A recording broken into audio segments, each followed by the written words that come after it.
கிறிஸ்துவுக்குள் பிரியமானவர்களே, ஆண்டவரும் உலக ரட்சகருமாகிய இயேசு கிறிஸ்துவின் நாமத்தினாலே இருதயத்தின் ஆழத்திலிருந்து உங்களுக்கு நல்வாழ்த்துக்கள். இந்த நாளிலும் ஒரு உன்னதமான கர்த்தருடைய வார்த்தையை வேதத்திலிருந்து வாசித்து இந்த நாளுக்காக நாம் ஜெபிப்போம். யோவான் எழுதின சுவிசேஷம் 2ஆம் அதிகாரம் 5வது வசனம். அவருடைய தாய் வேலைக்காரரை நோக்கி, அவர் உங்களுக்கு என்ன சொல்லுகிறாரோ அதின்படி செய்யுங்கள் என்றாள். என் அன்பு தேவனுடைய பிள்ளைகளே, ஆண்டவராகி இயேசு கிறிஸ்துவும் அவருடைய சீஷரும் கானாவூர் கல்யாணத்திற்கு போனார்கள் என்று வேதம் சொல்கிறது. ஆண்டவருடைய தாயாராகிய மரியாள் அவர்களுக்கு முன்பதாகவே அந்த ஊரில் இருந்தார்களாம். என் அன்பு தேவனுடைய பிள்ளைகளே, ஆண்டவராக இயேசு கிறிஸ்துவும் அவருடைய சீஷர்களும், அது மாத்திரமல்ல அவருடைய தாயாரும் அந்த கல்யாணத்தில் இருக்கிறார்கள். கல்யாணம் நன்றாக நடந்து கொண்டிருக்கிறதான ஒரு சூழ்நிலையில திடீரென்று ஒரு பெரிய அந்த குடும்பத்துல ஒரு குறைவு ஏற்பட்டது. என்னங்க அது? திராட்சரசம் குறைந்து போனதாம். திராட்சரசம் குறைந்து போனதாம். யூதர்களுடைய கலாச்சாரத்தின்படி விருந்துக்கு வருகிற ஒவ்வொருவர்களுக்கும் திராட்சரசம் கொடுப்பது அவர்களுடைய பழக்கம். ஆனால் பிரதானமாக அவர்கள் கொடுக்க வேண்டிய திராட்சரசமே அந்த இடத்துல குறைந்து போனது என்று நினைக்கிற போது, வருகிற எல்லாருக்கும் போதுமான அளவுக்கு திராட்சரசம் அந்த இடத்துல இல்லை. அது ஒரு பெரிய பிரச்சனை தானே. என்ன பண்றதுன்னே தெரியாத ஒரு சூழ்நிலை. அந்த குடும்பம் எப்படி அங்கலாய்த்ததோ, அந்த குடும்பம் எப்படியாக தவித்ததோ. ஆனால் ஆண்டவருடைய தாயாகிய மரியாள் அவர்கள் ஆண்டவராகிய இயேசு கிறிஸ்துவனிடத்திற்கு வந்து மன்றாடுகிறார்கள். அவர்களுக்கு திராட்சரசம் இல்லை. முடிவில வேலைக்காரரை அழைத்து, அவர் உங்களுக்கு என்ன சொல்லுகிறாரோ அதன்படி செய்யுங்கள் என்று மரியாள் அவர்கள் வேலைக்காரர்களை பார்த்து சொல்லுகிறார்கள். எனக்கு அன்பான தேவனுடைய பிள்ளைகளை, நடந்தது என்ன? ஆண்டவராக இயேசு கிறிஸ்து கானாவூர் கல்யாணத்துல தண்ணீரை திராட்சரசமாக மாற்றினாரே, அதுதான் முதலாம் அற்புதம் என்று வேதம் சொல்லுகிறது. அப்படியானால் அதற்கு முன்பதாக அற்புதம் அவர் செய்தாரா என்றால் இல்லை.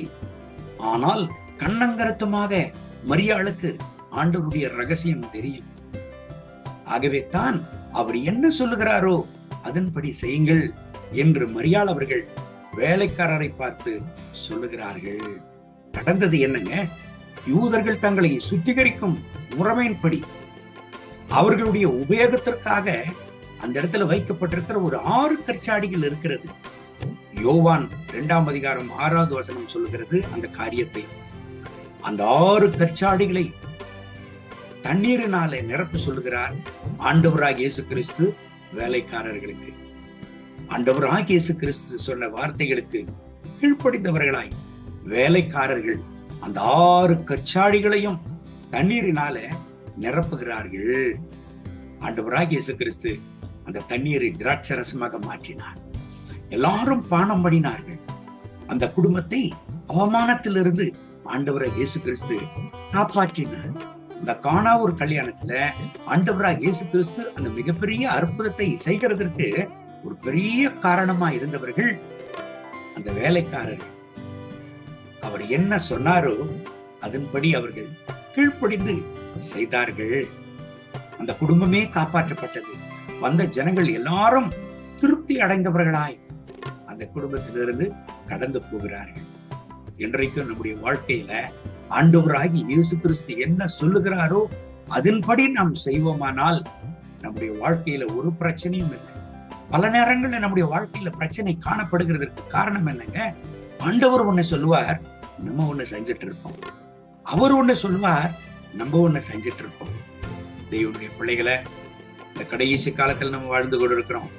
நல்லா புரிந்து கொள்ளுங்க.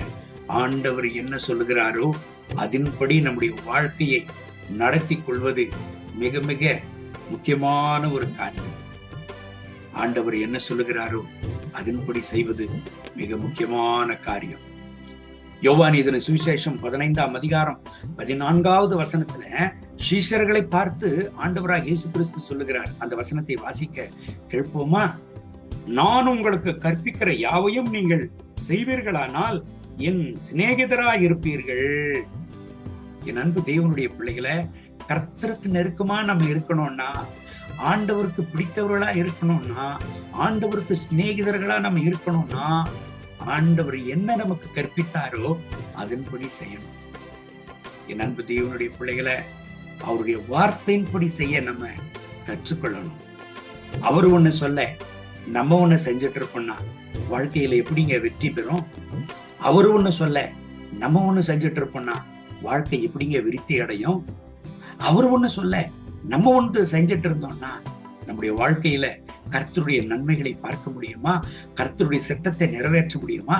கர்த்தருடைய ஆசீர்வாதத்தை காணதான் முடியுமா? இன்றைக்கு அநேக நேரங்களில நம்முடைய வாழ்க்கையை அங்கலாய்க்கிறதுக்கு காரணம் என்ன? இன்றைக்கு அநேக நேரங்களில நம்முடைய வாழ்க்கையில பல மேடு பள்ளங்கள் நம்மை அலகடிக்கிறதுக்கு காரணம் என்ன? இன்றைக்கு பல நேரங்கள்ல நம்முடைய வாழ்க்கையில நிம்மதியை, சமாதானத்தை இழந்தவர்களாய், கர்த்தருடைய ஆசீர்வாதங்களை இழந்தவர்களாய் அங்கலாய்க்கிறதற்கு காரணம் என்ன? ஆண்டவர் சொல்லுகிற காரியங்களை நம்ம விட்டு விட்டு நம்மளுடைய சுயத்தின்படி நம்முடைய வாழ்க்கையை நடத்துவதுதான் காரணம். என் அன்பு தேவனுடைய பிள்ளைகளே, ஆதியாகமம் 6ஆம் அதிகாரம் 22வது வசனம் சொல்லுகிறது, கர்த்தர் கற்பித்த யாவையும் நோவா செய்தாராம். ஆகவே தான் அவரும் அவருடைய குடும்பம் சுகபத்திரமாக இருந்தது. சின்ன பாதையானாலும் பெரிய பாதையானாலும் சமாதானம் தான் வாழ்க்கையில முக்கியம். மன நிறைவு தான் வாழ்க்கையில முக்கியம். வாழ்க்கையில ஒரு சந்தோஷம்தான் முக்கியம். ஒரு மன நிறைவான ஒரு சந்தோஷம்தான் வாழ்க்கையில மிக முக்கியமானது. அது எப்பொழுது நம்ம காண முடியும்? ஆண்டவராகிய இயேசு கிறிஸ்து நமக்கு என்ன சொல்லுகிறாரோ அதன்படி நாம் செய்கிற பொழுது. அவர் என்ன சொல்லுகிறார்? அந்த வார்த்தைகள் எங்க இருக்கிறது? வேத புஸ்தகத்தில் இருக்கிறது. இந்த வேத புஸ்தகத்தில் இல்லாதவைகள் யார் நமக்கு என்ன சொல்லி கொடுத்தாலும் அதை நம்ம ஏற்றுக்கொள்ள கூடாது. ஆண்டவராகிய இயேசு கிறிஸ்து சொல்லி இருக்கிற ஒவ்வொரு காரியங்களும் இந்த வேத புஸ்தகத்தில் இருக்கிறது. அதுதான் நமக்கு பிரதானம். இந்த கர்த்தருடைய வார்த்தையின்படி கர்த்தர் உங்களை ஆசீர்வதித்து உங்கள் குறைகள் எல்லாம் நீக்கி உங்க பிரச்சனைகளை எல்லாம் போக்கி உங்களை ஆசீர்வதித்து மன நிறைவோடு உங்களை நடத்துவாராக. கண்களை மூடி ஜெபிப்போமா? அன்பின் ஆண்டவரே, இந்த கால வேளையில் இந்த ஜெபத்தில் இணைந்து என்னோடு ஜெபித்துக் கொண்டிருக்கிற ஒவ்வொரு சகோதர சகோதரிகளுக்காக ஜெபிக்கிறேன். இவர்களை நீர் ஆசீர்வதியும். ஆண்டவருடைய மனதுருக்கை இவர்களை நிரப்பட்டும், இவர்களை தாங்கி வழிநடத்தட்டும். ஆண்டவராகிய இயேசுவே, நீர் என்ன சொல்லுகிறீரோ அதை உம்முடைய பிள்ளைகள் கவனித்து கேட்க கர்த்தர் கிருபைத்தார். அதை கண்டுபிடிக்க கர்த்தர் கிருபைத்தார். இவர்களுடைய வாழ்க்கையில் உங்களுடைய சித்தத்தை என்னவாய் நீர் வைத்திருக்கிறீரோ அந்த சித்தத்தை புரிந்து கொண்டு இவர்களுடைய வாழ்க்கையை ஆண்டவரை நடத்தி செல்ல உங்களுடைய பிள்ளைகளுக்கு நீர் அனுக்கிரகம் பண்ணும். இவர்கள் வாழ்க்கையில காணப்படுகிற குழப்பங்கள் எல்லாம் எடுத்து போடும். இவர்கள் வாழ்க்கையில காணப்படுகிற போராட்டங்கள் எல்லாம் எடுத்து போடும். இவர்கள் வாழ்க்கையில காணப்படுகிற குழப்பங்களை எல்லாம் நிர்மூலமாக்கும். இவர்கள் வாழ்க்கையில காணப்படுகிற போராட்டங்களை எல்லாம் நிர்மூலமாக்கும். இவர்கள் வாழ்க்கையில காணப்படுகிற பிரச்சனைகளை எல்லாம் நிர்மூலமாக்கும். கர்த்தருடைய மனதிற்கும் இவர்களை நிரப்பி நடத்துவதாக உடைய மனதிற்கும் பிரசன்னமும் அளவில்லாமல் இவர்களை தாங்கி வழிநடத்தும். ஆண்டவரே, உடைய சத்தத்தை கேட்க, உடைய சத்தத்தை கவனிக்க உடைய பிள்ளைகளுக்கு கிருபை தாரும். கர்த்தருடைய மனதிற்கும் அளவில்லாமல் இவர்களை தாங்கி வழிநடத்தும். மகிமை, கனம், துதி உமக்கே. இயேசுவின் நாமத்தில் கேட்கிறோம் நல்ல பிதாவே. ஆமென், ஆமென். கர்த்தர் உங்களை ஆசீர்வதித்து இந்த நாள் முழுவதும் நடத்துவாராக. ஆமென், ஆமென்.